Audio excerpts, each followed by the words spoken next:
The other day, Poilievre threatened to keep Parliament sitting through Christmas by introducing thousands of amendments. This was in an effort to get Trudeau to drop the carbon tax. What is going on down there? What happened that made Pierre end up looking like this? Well, first off, Pierre did this on Hanukkah, which meant that a bunch of Jewish MPs were unable to celebrate it with their families. Not only that, Pierre Poilievre was missing in action for most of it. Oh, but don't worry, at 1 a.m. he showed up with burgers for his Conservative MPs. But I guess after 3 hours, Pierre had enough. Because at 4 a.m. Pierre begged the Speaker of the House to just end it all, asking for the filibuster that he created to be done with. If you watch the videos, you can see that the energy in the room is not on Pierre's side. His Conservative MPs look broken and beaten, and the Liberals look like they have just drank way too much coffee. They are here and ready for this fight, and Pierre is just not.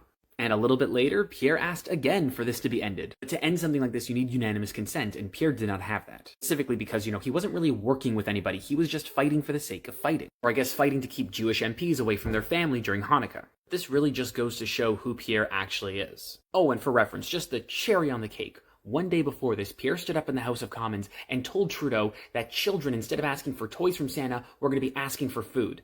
During that exact same legislative day, Pierre voted against a national food program for children. Pierre is quite literally a Grinch.